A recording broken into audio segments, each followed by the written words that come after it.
Hi everyone, this is meowmurai. Let's check out NeoSprint running on PC. This game is available on all systems, I believe. It's Switch, PS4, PS5, Xbox One, and Xbox Series. So yeah, let's check it out. That's it. To start, let's begin with the basics. Accelerative A, okay. Or right trigger. If you want to slow down, use the brake button.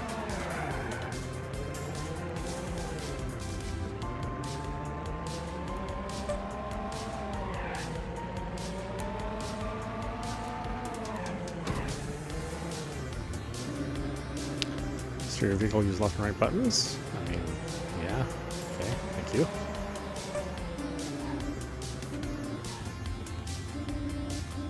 Like, taking corners efficiently. Huh?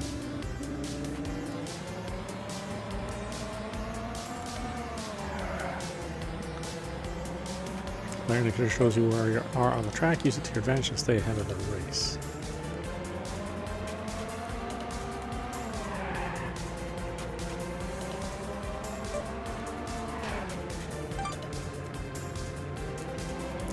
Left button. Car position reset function to get the car back on track in the safe position is Y. Drifting can be an important tool in your racing arsenal with a handbrake. Okay.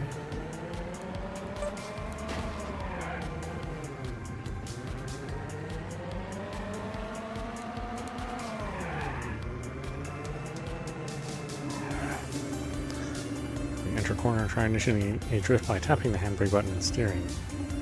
Drifting may take practice, but don't worry, practice makes perfect.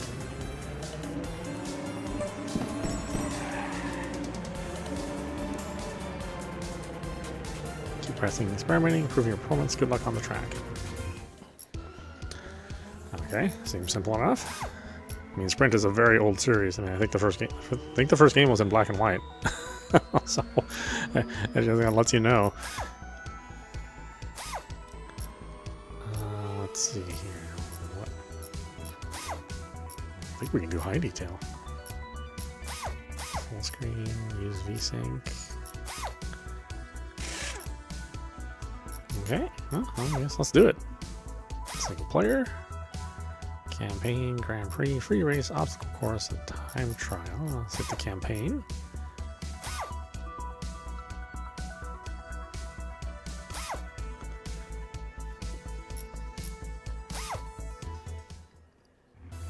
Alright, very, very straightforward. Not a whole lot of fluff. Pretty simple models. But a game like this doesn't really need to be too terribly complicated.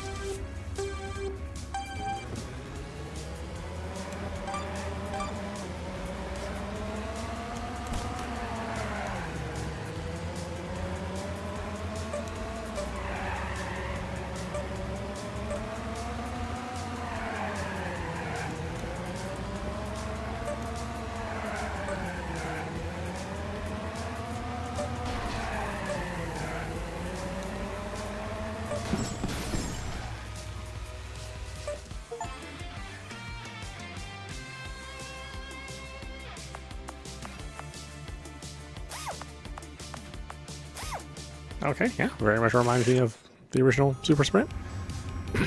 Or the original Sprint.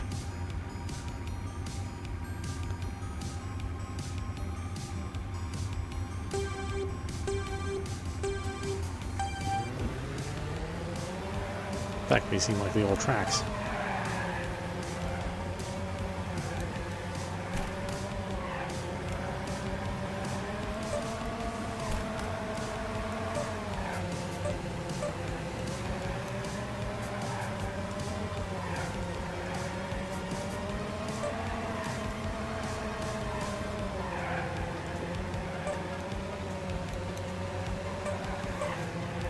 Yeah, the thing that made the original arcade games unique was the the cabinet was fairly large, and it had these steering wheels which could kind of freely spin.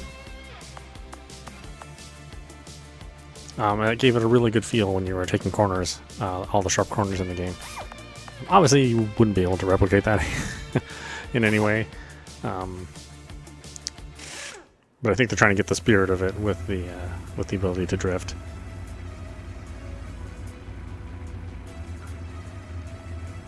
Major Havoc, Black Goat. Okay, some of the old classic Atari games.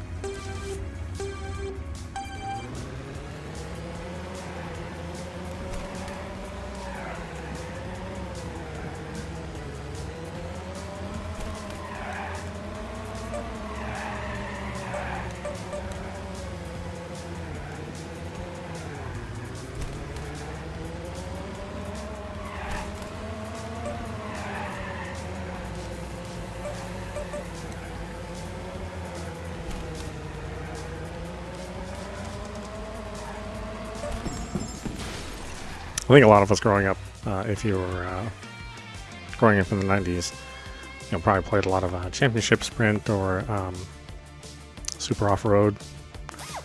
That was part of the series.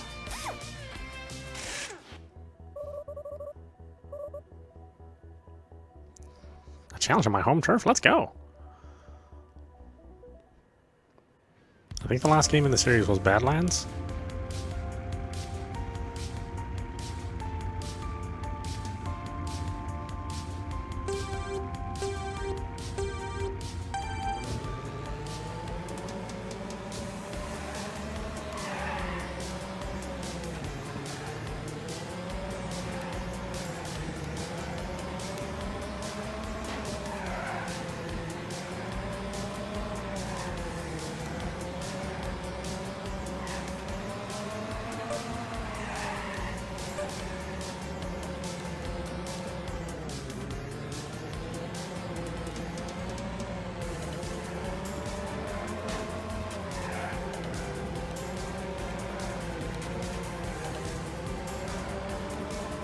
Yeah, and you can change the camera to follow the car more.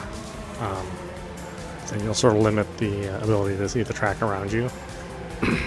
So I like to personally just keep it focused on the track, and then just navigate the car around. But again, you have the option to do that. In fact, we'll change it here when we can, just to see the difference.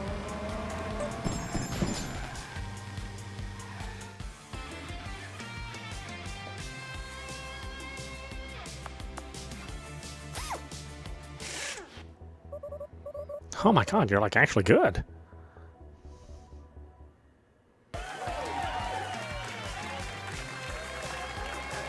What is this, the Centipede Cup? Oh, okay.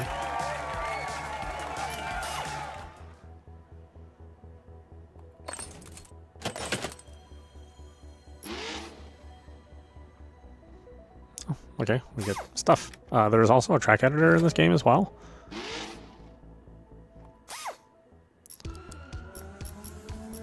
Let's go ahead and change the camera. We're going to focus on the car. Apply. And then, yeah, let's continue our campaign.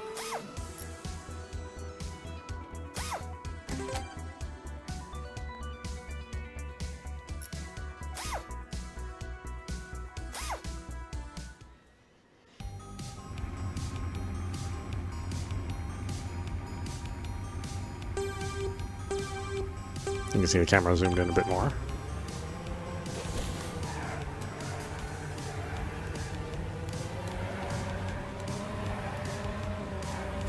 You'll have to rely on the map to be able to predict where your turns are coming from, or going to. This might be more satisfying for people who want to, see the detail a little bit more closely. Although it's not a high detail game, so I'm not sure if there's a real advantage to that.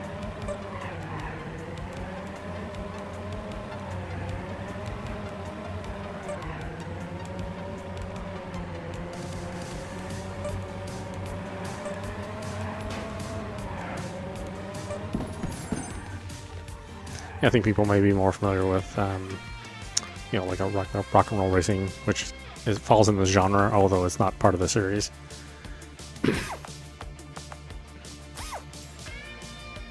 That was just a game, inspired by this game.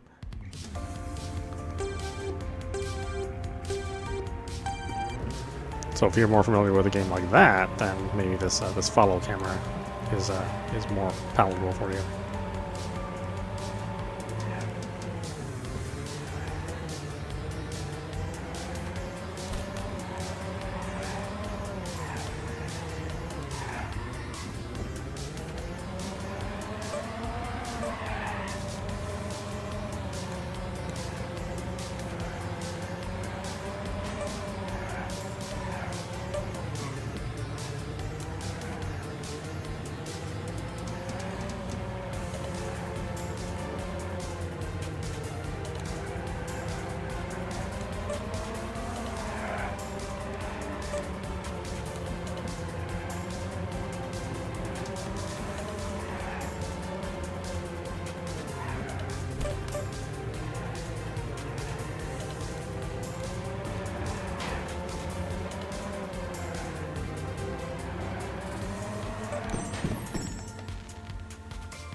Yeah, I definitely prefer the more zoomed out look.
Ooh.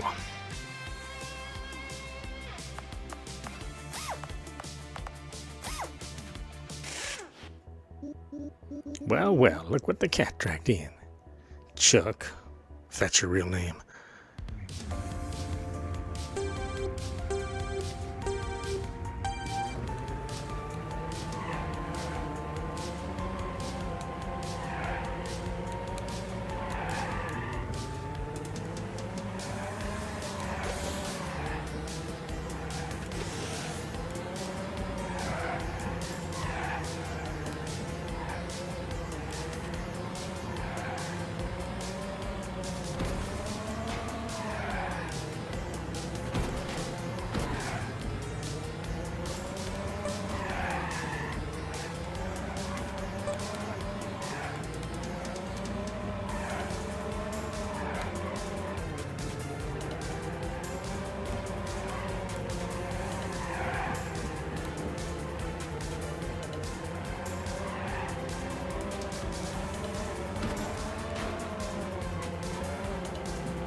Just a minute. How'd you do that?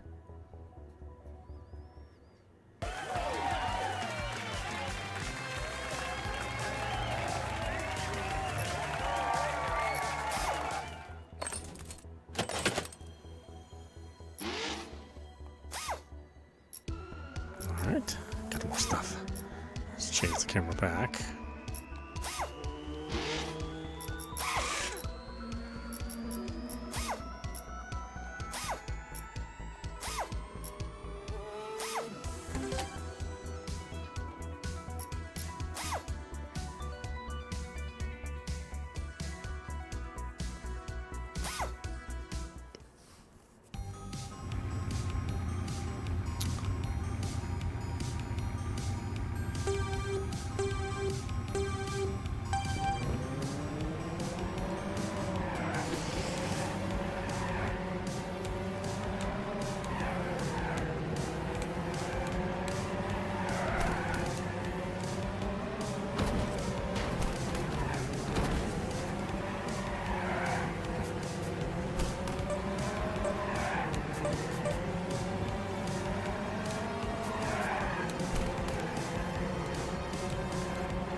Oh boy, it's getting more and more complex.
Oh, jeez.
Hoo-wee, hope you're ready to burn some rubber. Yeah, I mean it's just old school Sprint. It doesn't have like all the flashiness of all the sequels.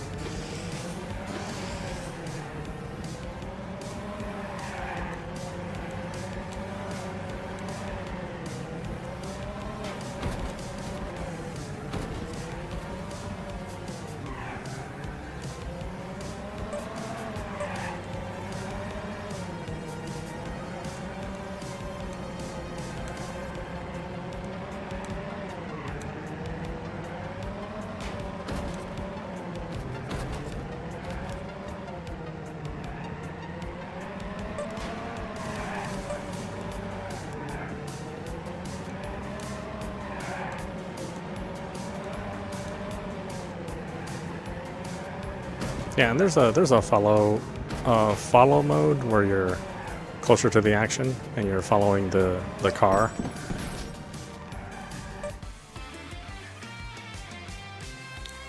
So you can play it like you know, rock and roll racing style where the camera's always scrolling, or you can do this classic style where the camera's far away. You want to try that again?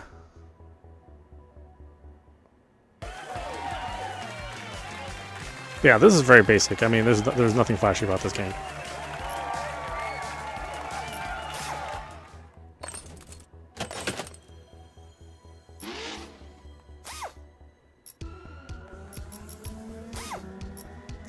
Yeah, the turning is not super sharp, but they give you the option of using your e-brake so that you can take sharper turns. And I'm just assuming that this, you know, during these initial couple of races that is playing a little slower than normal. Like, I'm sure it gets a little bit faster as time goes on.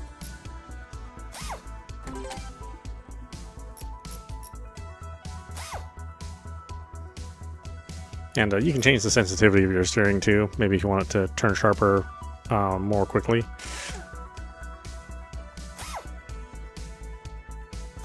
It is not like the old games though, where you had that again, you had that nice steering wheel you could really spin around. I think they've tried to do as best they can with that feeling, but you know, without that piece of hardware, it's awful tough. I gotta say, it actually probably controls better than like when we're emulating the you know, Championship Sprint or Badlands or Super Off-Road.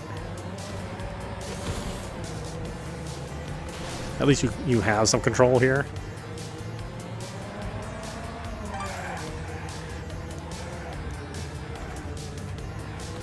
Whereas those older arcade conversions, you know, you hit the steering left and right, and it was like super duper sensitive. So you really were always running into the walls. And here, you know, they slowed down the pace so that you could actually steer.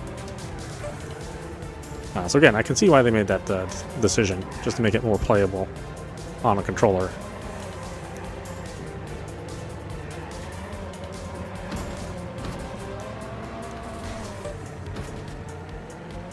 No power-ups like in all the sequels.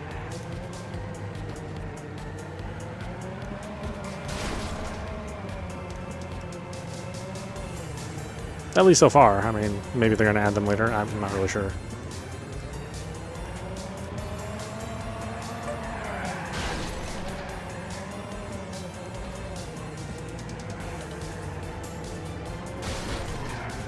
But yeah, the presentation's pretty bare bones. I mean, nothing really fancy.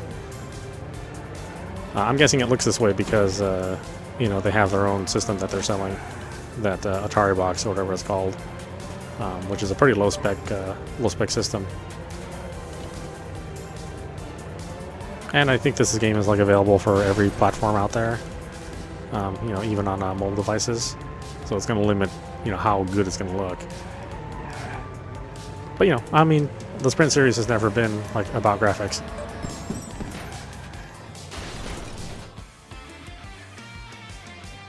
Yeah, I think the aesthetic is good. I don't know. I mean, it'd be fun to play some local multiplayer on. But you can play online too, of course, if you want.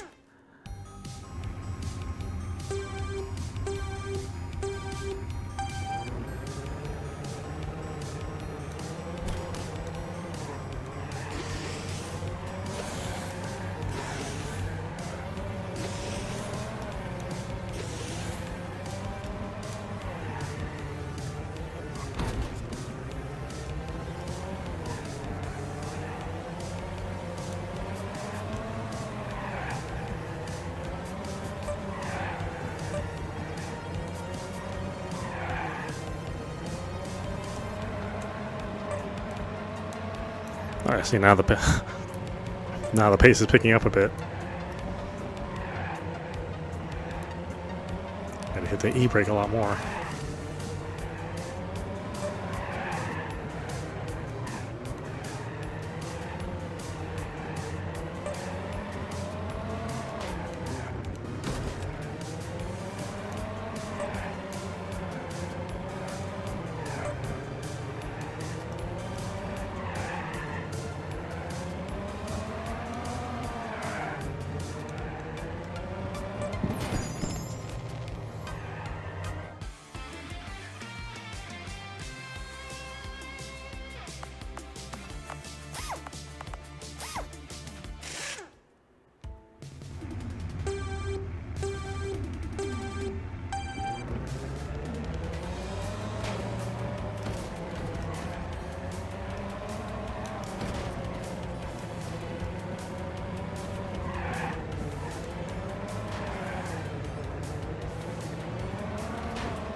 Yeah, elevation plays a lot more of a role in this game.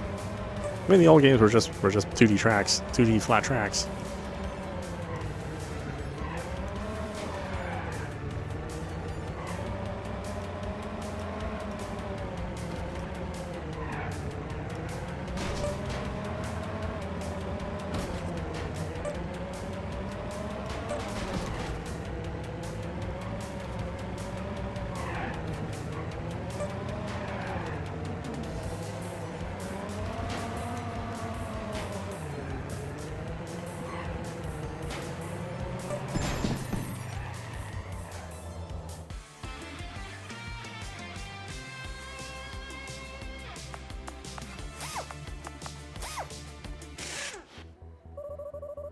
I'm not here to play nice. I'm here to win. To win. Just a Jaguar logo on her jacket. Oh boy. Not winning the popularity contest, that's for sure. Oh, it looks like there's drifting or drafting too. Saw a little bit of a power up there when I was right behind the car.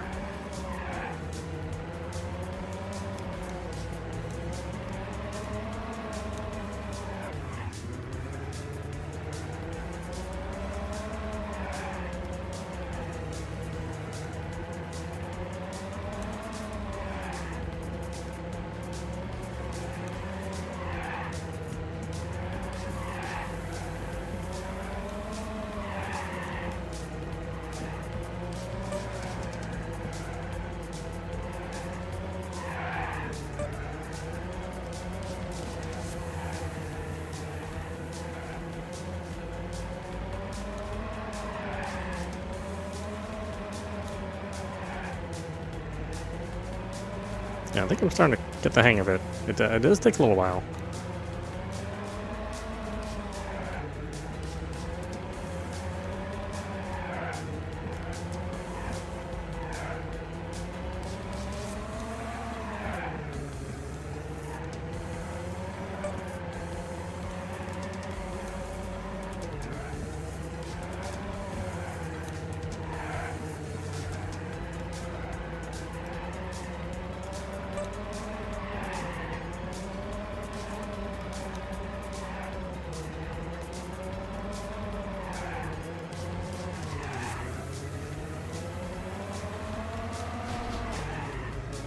Thankfully, the AI is not as ruthless as the original arcade games. But you know, those games were out to get your money.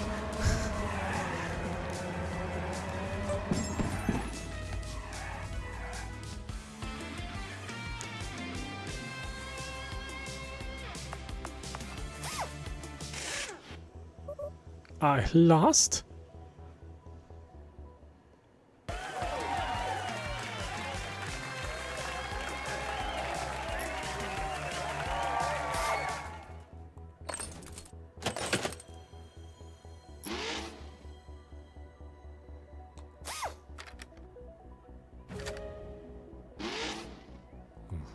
Okay.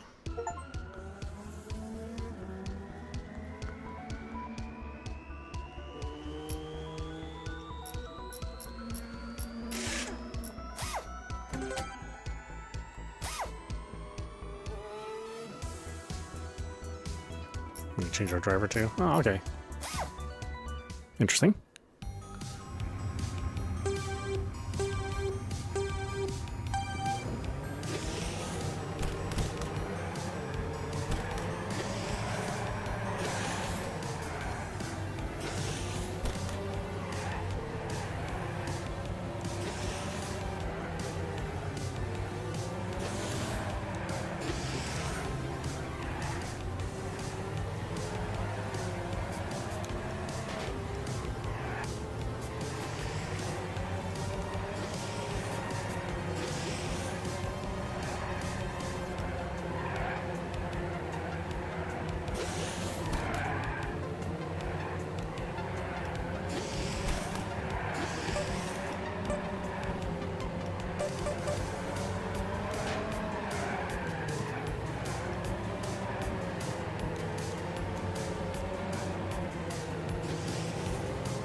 All right.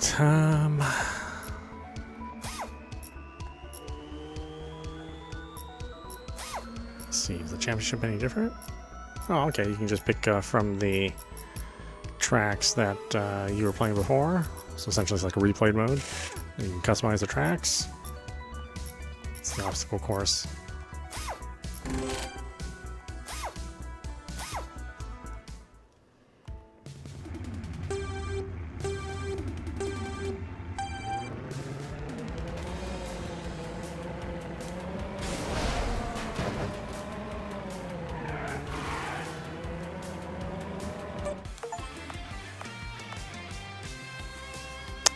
Oh, okay, interesting.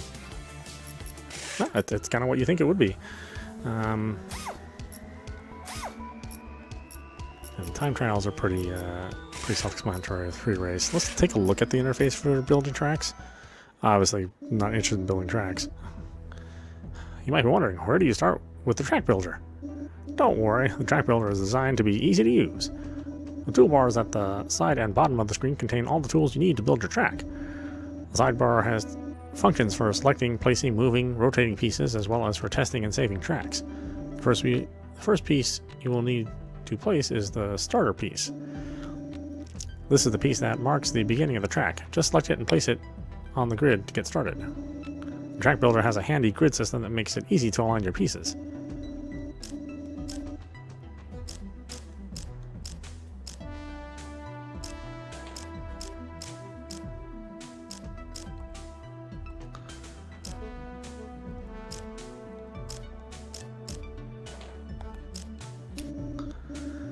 To add more pieces, just select the piece that you want from the bottom toolbar and then place it on the grid.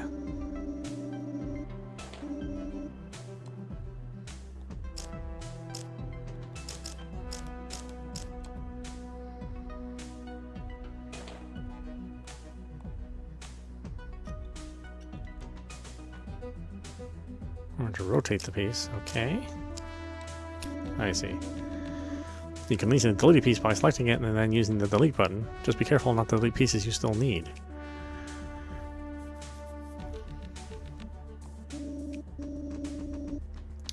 Place curve pieces, select the curves from the bottom category.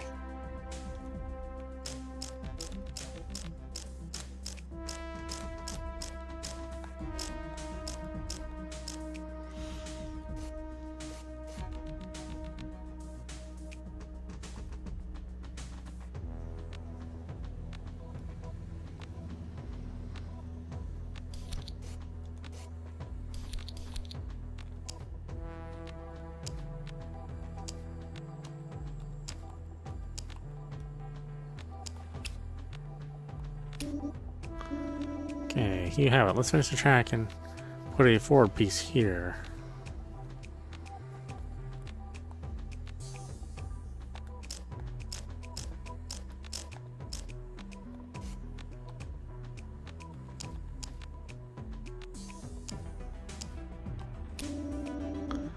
Now let's close the track so we can see it finished.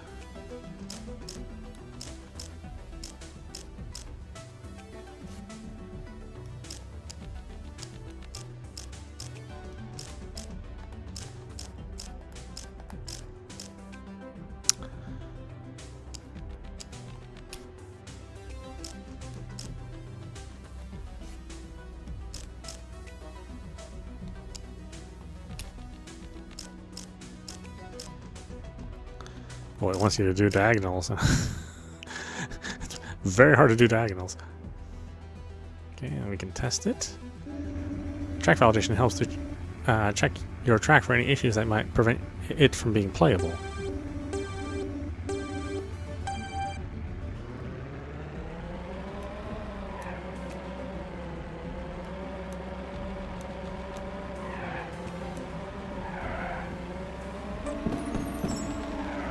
When you're satisfied with testing it, you can go back to keep building or save it and share it with others. You'll be prompted to give your track a name. Once you've saved your track, you can load it up and play it anytime you want.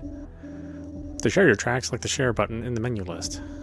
You'll be given the option to upload your track to the community track gallery, where other players can download and play. That's the basics of the track builder. I'm so excited to see what you're going to build. I will build nothing. I have no talent for building tracks. Okay, and a bunch of collectibles you can get when you're playing. So that's good stuff. Kind of keep you motivated to keep at it.